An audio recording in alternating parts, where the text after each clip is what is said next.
Hello students, in the last lecture we have discussed about the dielectric, and in today's lecture we are going to discuss capacitance, how much charge is given to a conductor. We will discuss capacitor, capacitance of an isolated spherical capacitor. These are some basic terms we will discuss today. Now the first thing is capacitor. तो सबसे पहली चीज है कि capacitor क्या होता है. Capacitor वो डिवाइस है जो एनर्जी स्टोर करता है. Capacitor is a device which stores energy in the form. कौन सी एनर्जी स्टोर करता है? Electrical energy. Now the question arises, जब हमारे पास एनर्जी स्टोर के लिए बैटरी है तो हम कैपेसिटर का यूज ही क्यों करते हैं? क्या जरूरत है उसकी? देखिए बैटरी क्या है. बैटरी जब हम सर्किट में अप्लाई करते हैं तो बैटरी क्या करती है, एनर्जी जो लूज होती है उसमें वो स्लो प्रोसेस, धीरे धीरे एनर्जी सप्लाई करती है बैटरी. जबकि अगर हम कैपेसिटर की बात करें तो वो इंस्टेंटली एनर्जी को क्या करता है, सप्लाई करता है. इंस्टेंट प्रोसेस है. तो जहां जिन भी प्रोसेस में हमें एनर्जी जो है वो एकदम से चाहिए, जिस भी अप्लायंस में हमें ऐसा चाहिएगा, उसमें हम क्या करेंगे, कैपेसिटर का इस्तेमाल करेंगे. हमारे घरों में बहुत सारी ऐसी चीजें हमने देखा है कि कैपेसिटर का इस्तेमाल करते हैं. फैन में हम इस्तेमाल करते हैं, इलेक्ट्रिक मोटर में इस्तेमाल करते हैं, कैमरा जो है उसकी फ्लैश में भी हम कैपेसिटर का इस्तेमाल करते हैं. ठीक है. तो अब ये दूसरा क्वेश्चन जो अराइज होता है कि वो अराइज होता है हाउ मच चार्ज, ये कैपेसिटर जो है ये कितना चार्ज स्टोर कर सकता है. ठीक है. तो अब सबसे पहले हम इसको देखते हैं, how much charge can be stored by the capacitor. सबसे पहले कैपेसिटर की रिप्रेजेंटेशन. कैपेसिटर को हम ऐसे, ये इसका सिंबल है. कैपेसिटर को सर्किट में जब हम दिखाते हैं तो ऐसे दिखाते हैं. दो तरह से है ये भी, ये. ठीक है. ये है फिक्स्ड कैपेसिटर, इसको हम बोलते हैं फिक्स्ड कैपेसिटर. और इसको बोलते हैं वेरिएबल कैपेसिटर.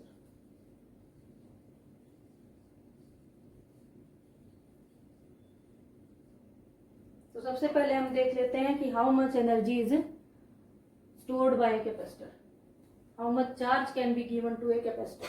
ठीक है. कंडक्टर कोई भी चीज को हम डिस्कस करें, मान ले एक स्फेरिकल कंडक्टर. ये एक स्फेरिकल कंडक्टर है, हमने इसको चार्ज दिया. हम जानते हैं चार्ज क्या है, हम दिखाएंगे. तो सरफेस पे रिजल्ट करता है कंडक्टर की. ठीक है. तो मान लो हमने इसको क्यू चार्ज दिया. अब जब हमने इसको क्यू चार्ज दिया तो इस कंडक्टर का पोटेंशियल क्या होगा, देखो के क्यू बाय आर.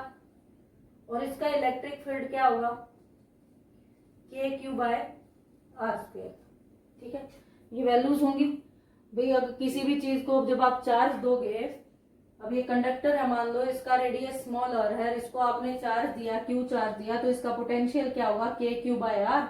और इसका इलेक्ट्रिक फील्ड क्या होगा, के क्यू बाय आर स्क्वायर. ठीक है. अब जैसे जैसे हम चार्ज की वैल्यू को बढ़ाएंगे, अगर हम चार्ज को बढ़ा रहे हैं, if Q is increases then V also increases. यहां से स्पेसिफाइड है कि क्यू क्या है, डायरेक्टली प्रोपोर्शनल है वी के. वी डायरेक्टली प्रोपोर्शनल है एक तरह से क्यू के, कि आप क्यू को जैसे जैसे बढ़ाओगे तो पोटेंशियल क्या हो जाएगा, इंक्रीज हो जाएगा. ठीक है. पोटेंशियल इंक्रीज हो जाएगी.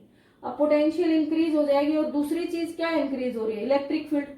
अब देखिए इलेक्ट्रिक फील्ड जब इंक्रीज होगा तो क्या होगा, मान लो पहले इलेक्ट्रिक फील्ड जो था इतना था. ठीक है. यहां तक, इतने रीजन तक. फिर आपने चार्ज बढ़ा दिया, इलेक्ट्रिक फील्ड यहां तक चला गया. फिर चार्ज को बढ़ा दिया, इलेक्ट्रिक फील्ड यहां तक चला गया. अब फिर चार्ज बढ़ा रहे, इलेक्ट्रिक फील्ड क्या है, और आगे जा रहा है. मतलब जो इलेक्ट्रिक फील्ड की रेंज है वो इंक्रीज होती जा रही है, इंक्रीज होती जा रही है. तो इट मीन्स जो सराउंडिंग में मीडियम होगा, अब अगर कोई भी कंडक्टर रखा है तो आप वैसे तो नहीं कह सकते कि सराउंडिंग मीडियम ही नहीं है, एयर तो होगा. मीडियम क्या है, एयर है. एयर में एटम्स में क्या है, फिर इलेक्ट्रॉन्स और प्रोटॉन्स है. अब जो इलेक्ट्रॉन्स हैं, जैसे जैसे इलेक्ट्रिक फील्ड बढ़ जाएगा तो वो क्या होगा, यानी कि जो इलेक्ट्रोस्टैटिक फोर्स है वो जब न्यूक्लियर फोर्स से ज्यादा हो जाएगा, स्ट्रॉन्ग न्यूक्लियर फोर्स से ज्यादा हो जाएगा, तो ये इलेक्ट्रॉन्स क्या हो जाएंगे, डिटैच हो जाएंगे। डिटैच हो जाएंगे तो क्या प्रोसेस शुरू हो जाएगी, आयनाइजेशन। अब आयनाइजेशन स्टार्ट हो जाएगी तो इट मीन्स कि किसी भी कंडक्टर को हम तब तक केवल तभी तक चार्ज दे सकते हैं जब तक कि आयनाइजेशन प्रोसेस शुरू हो जाए ना हो जाए। तो a conductor can be charge until the start of ionization process. इतना चार्ज ही वो कंडक्टर ले सकता है जितने चार्ज से पहले आयनाइजेशन शुरू नहीं होगी। जैसे ही आयनाइजेशन शुरू हो जाएगी तो इसका मतलब क्या हो गया, लीकेज हो गई। लीकेज हो गई, इलेक्ट्रिक फील्ड बाहर आ गया, तो बाहर आने की वजह से क्या हुआ है, एयर का आयनाइजेशन हुआ है। तो इसलिए उतना ही कंडक्टर चार्ज को होल्ड कर सकता है जितने में आयनाइजेशन प्रोसेस स्टार्ट नहीं होती। तो नेक्स्ट क्या है अभी, कैपेसिटर। इट मीन्स उसकी इतनी ही कैपेसिटी है कि वो उतना ही चार्ज होल्ड कर पा रहा है जितना आयनाइजेशन जब तक शुरू नहीं होती। ठीक है, अब क्या हम इसको इंक्रीज कर सकते हैं कैपेसिटी को, क्या हम किसी कंडक्टर की कैपेसिटी को इंक्रीज कर सकते हैं? अगर कर सकते हैं तो हम कैसे कर सकते हैं कि कंडक्टर की कैपेसिटी इंक्रीज कर दें चार्ज होल्ड करने की, कि उसको ज्यादा चार्ज वो ले सके, यानी कि उसकी कैपेसिटेंस जो है वो बढ़ सके। अब यहां से हमने देखा कि Q क्या था, डायरेक्टली प्रोपोर्शनल है V के। It means Q is equal to C into V। तो ये C क्या है, this C is capacitance and this is a constant. C is equal to Q by V। ये C ना Q पे depend करता है ना V पे डिपेंड करता है, इट इज ए कांस्टेंट। जैसे ओम्स लॉ पढ़ते थे ना, V is equal to I R, I is equal to V by R, I does not R is equal to V by I. R does not depend upon V and I. It depends upon the क्या factors थे जिन पे R depend करता था, rho L by A. These are the factors on which the value of R depends. तो यहाँ भी capacitance क्या है, वो Q और V पे डिपेंड नहीं करेगी, ये कांस्टेंट है। किन किन फैक्टर्स पे कैपेसिटेंस डिपेंड करेगी, capacitance depends upon the size and shape of conductor, size and shape of conductor।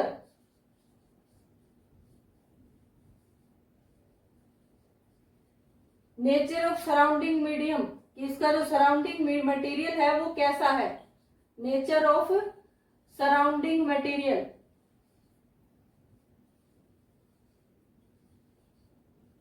ये ध्यान रखें, it does not depend upon Q and V, ये Q और V पे डिपेंड नहीं करेगी। नाउ यूनिट्स क्या है इसकी, कैपेसिटेंस की, कैपेसिटेंस की यूनिट क्या है, देखो Q किस में लेते हैं हम, कूलम, V को किस में लेते हैं, वोल्ट में, तो इसकी यूनिट हो गई कूलम पर वोल्ट। तो इसको हम लिखेंगे 1 फेराड, आगे लिख लेते हैं इसको,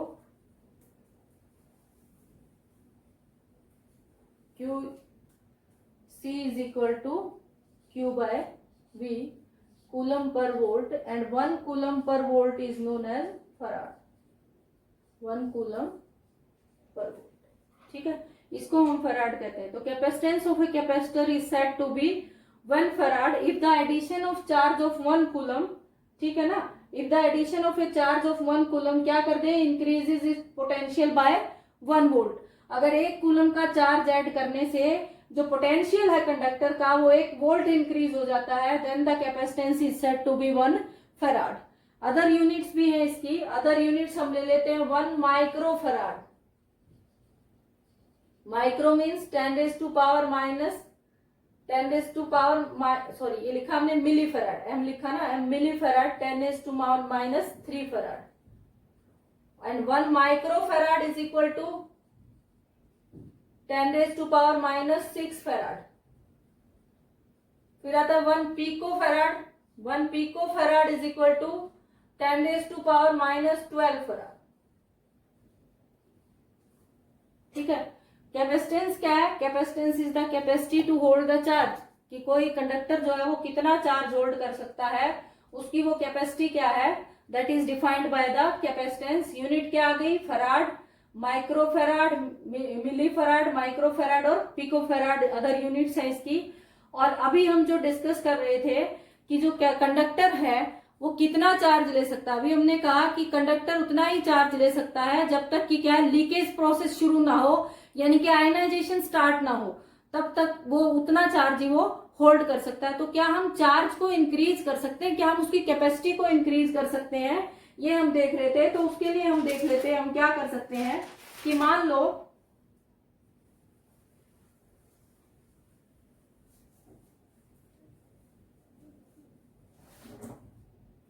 ये एक पॉजिटिव प्लेट है,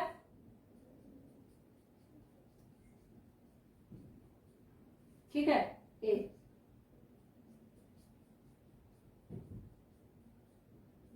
ठीक, अगर इसके सराउंडिंग में हम एक न्यूट्रल, ये कंडक्टर ही है, अब इसके सराउंडिंग में हम एक न्यूट्रल कंडक्टर अगर लेकर आते हैं तो क्या होगा, यहाँ पे नेगेटिव चार्ज डेवलप हो जाएगा, क्योंकि जो इलेक्ट्रॉन्स हैं वो कहाँ इकट्ठे हो जाएंगे, पॉजिटिव साइड की तरफ, और जहां यहाँ क्या बच जाएगा, positive charge.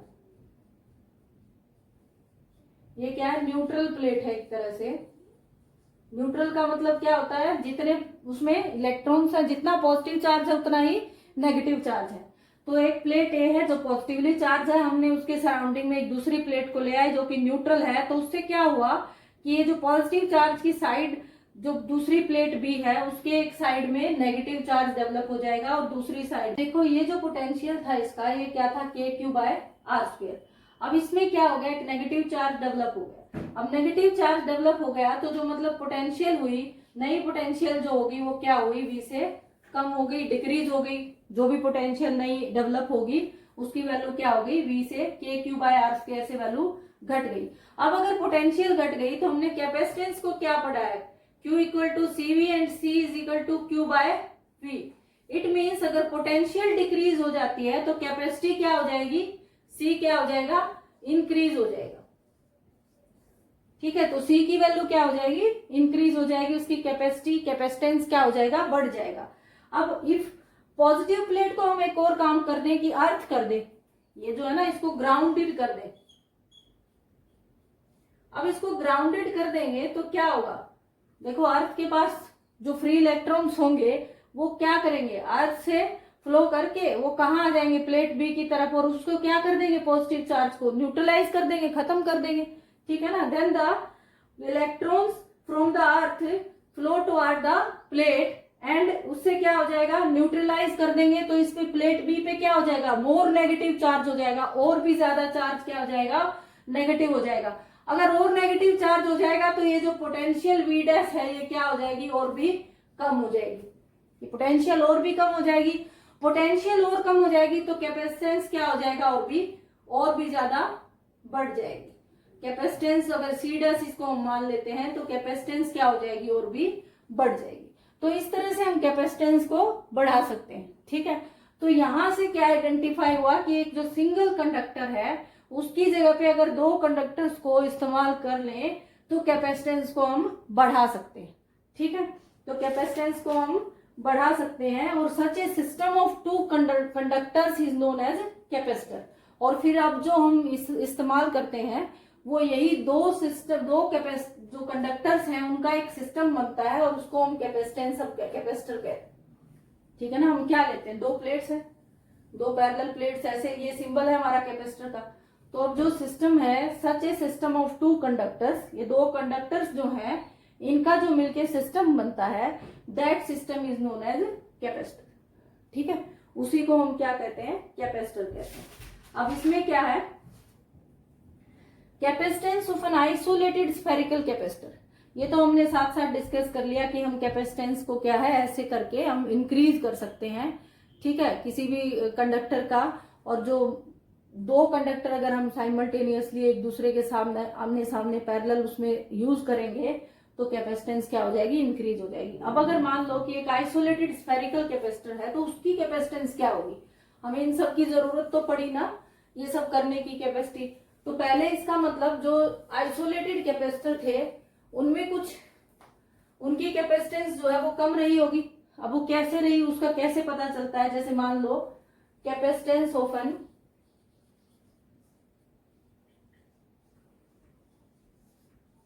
Isolated spherical capacitor,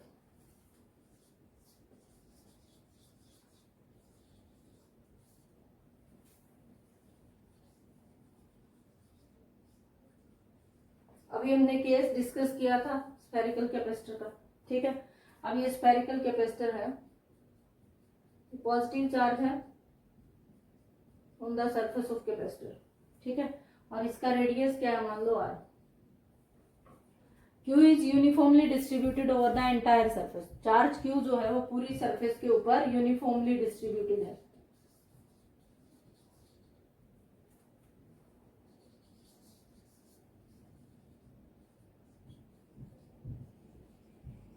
अब Q पूरी सरफेस के ऊपर यूनिफॉर्मली डिस्ट्रीब्यूटेड है, तो ये जो सरफेस है इसका पोटेंशियल क्या होगा, ये फार्मूला तो हम पहले भी निकाल चुके हैं, 1/4 पाई एप्सिलॉन नॉट। क्या फार्मूला आता है कैपेसिटेंस पोटेंशियल का, 1/4 pi epsilon naught Q by, अगर कैपिटल R ले लेंगे तो ये कैपिटल R लिख सकते हैं, स्मॉल r अगर रेडियस लेते हैं तो स्मॉल r लिखते हैं, ठीक है। तो पोटेंशियल क्या हो गया इसका, V is equal to 1/4 pi epsilon naught Q by R। Now capacitance क्या है, Q बाय V, तो Q divided by 1/4 pi epsilon naught, और ये क्या आया Q बाय R। Q से Q तो कैंसिल हो गया, ठीक है, तो कैपेसिटेंस आ गई 4 पाई एप्सिलॉन नॉट R। तो जो फार्मूला है कैपेसिटेंस का वो हमारे पास आ गया, capacitance of an isolated spherical capacitor is 4 pi epsilon not R। अब अगर मान ले कि एक कैपेसिटर है स्फेरिकल जिसका रेडियस कितना है 1 मीटर, 1 मीटर अगर उसका रेडियस है तो उसकी कैपेसिटेंस कितनी बनी, देखो 4 पाई इंटू एप्सिलॉन नॉट की वैल्यू क्या है 8.85 इंटू 10⁻⁻12 इंटू 1, यानी कि 10 की -12 की फॉर्म में कुछ वैल्यू आएगी, ये आ रही ना 10⁻12, तो कितनी छोटी, इतनी सी कैपेसिटी हुई इसका मतलब उसकी, ठीक है। अब अगर मान लो अर्थ को ही मान लो, आप अर्थ का साइज तो बहुत बड़ा है ना, अर्थ को मान लेते हैं, अर्थ का रेडियस कितना है 6400 किलोमीटर, तो इसको चेंज करेंगे तो 6.4 इंटू 10⁻6 मीटर हम कर सकते हैं। तो हम देखते हैं कि अर्थ जो है इतना बड़ा साइज है इसका, तो इसकी कैपेसिटी क्या होगी फिर, C is equal to 4 pi into 8.85 into 10⁻12 into 6.4 into 10⁻6। अब यहां भी सीधा सीधा पावर्स को ही देखें, -12 और 6, ये कंपेयर करते हैं तो पावर कितनी आएगी 10 की -6 आएगी, पावर जो आएगी 10⁻6, उसको अगर आप लिखोगे तो 0.00001 इतना, वो भी फैक्टर अगर मल्टीप्लाई करते हैं तो मतलब कितनी कम बनेगी जाके, इतनी सी कैपेसिटी। तो मतलब इतने बड़े साइज का कोई कंडक्टर और उसकी कैपेसिटेंस कितनी होगी, इतनी कम। तो इसीलिए क्या किया गया कि इसके साथ में एक और, अगर जब अभी अभी मैंने आपको 2 प्लेट्स का बताया था, तो इसमें भी क्या करके देखे, मान ले एक न्यूट्रल बॉडी यहां रख ले, ठीक है, एक न्यूट्रल सरफेस अगर रखते हैं तो न्यूट्रल सरफेस रखने से क्या हो जाएगा, नेगेटिव चार्ज इधर आ जाएगा, पॉजिटिव चार्ज इस तरफ आ गया। अब यहां पोटेंशियल V थी KQ बाय R, अब ये नेगेटिव चार्ज के इधर आने की वजह से जो पोटेंशियल V डैश हुई वो क्या हो गई, डिक्रीज हो गई V से, वो क्या हो जाएगी V से कम हो जाएगी, और पोटेंशियल अगर कम हो जाएगी तो कैपेसिटी क्या हो जाएगी, C is equal to Q by V, तो C क्या हो जाएगा, इंक्रीज हो जाएगा। इसलिए एक ऐसा सिस्टम सोचा गया कि कैसे किसी की कंडक्टर की कैपेसिटी को हम बढ़ा सकते हैं। तो हम क्या कर लेते हैं, उसको बढ़ाने के लिए एक और जो दूसरी सरफेस है उसको उसके सामने रख लेते हैं, दोनों को ऐसे पैरेलल में रख लेते हैं, तो उससे क्या होगा, पोटेंशियल डिक्रीज हो जाएगा, और पोटेंशियल जब कंडक्टर का डिक्रीज होगा तो उसकी कैपेसिटी इंक्रीज हो जाएगी, ठीक है। In this way we will increase the capacitance of a capacitor. इस तरीके से हम कैपेसिटर की कैपेसिटेंस को इंक्रीज कर सकते हैं, ठीक है। नाउ अगर आपको कहें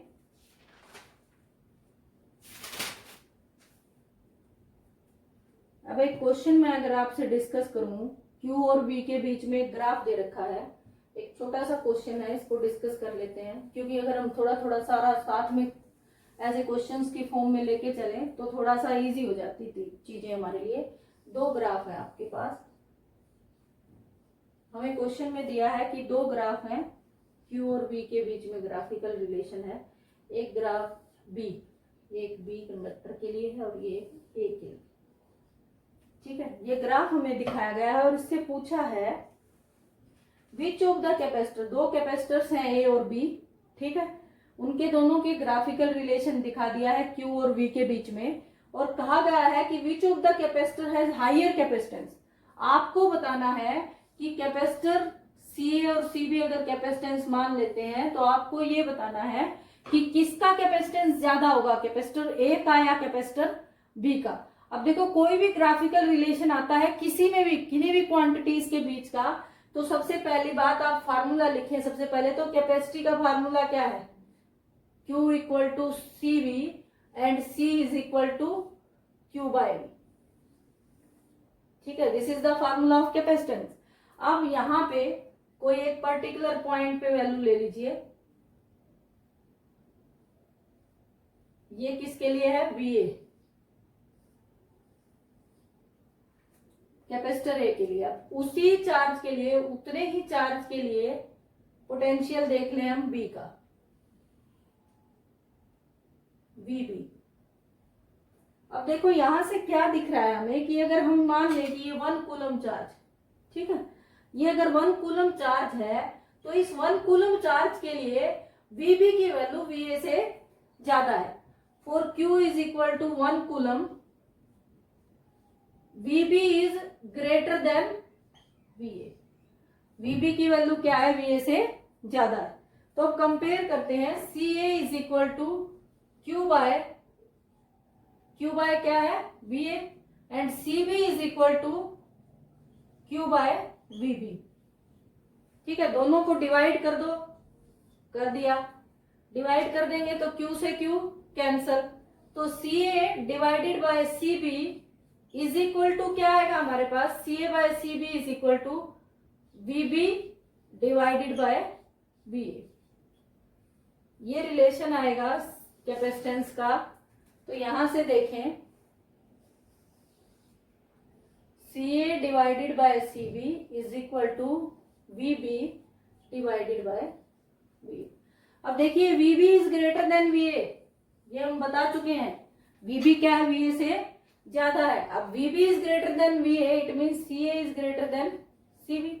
इसका मतलब CA क्या है, CB से ज्यादा है। तो कैपेसिटेंस जो है, कैपेसिटर A का जो कैपेसिटेंस होगा वो कैपेसिटेंस B के कैपेसिटेंस से ज्यादा होगा। ये तो हमने निकाला, वैसे देखते ही हम आइडिया लगा ही सकते हैं, क्योंकि कैपेसिटेंस क्या है, पोटेंशियल की इनवर्सली प्रोपोर्शनल है। इनवर्सली प्रोपोर्शनल है तो जिसका पोटेंशियल ज्यादा है उसका कैपेसिटेंस कम है। अब पोटेंशियल VB ज्यादा है सेम चार्ज के लिए, तो क्या है, कैपेसिटेंस B का जो कैपेसिटेंस होगा वो कम होगा। बट अगर इसको पूरा हमें सॉल्व करके दिखाना है, क्वेश्चन को अगर पेपर में पूरे अच्छे से अटेम्प्ट करना है तो हमें ऐसे करना पड़ेगा, ठीक है। तो ये है कैपेसिटेंस के बारे में कुछ। नेक्स्ट चैप्टर में हम आगे देखेंगे पैरेलल प्लेट कैपेसिटर्स और भी कुछ, जो कैपेसिटर्स के बीच में अगर डाइलेक्ट्रिक रखते हैं तो क्या होगा, ठीक है, और डेरिवेशंस करके देखेंगे। यहाँ तक आप एक बार अच्छे से कर लीजिए। Thank you.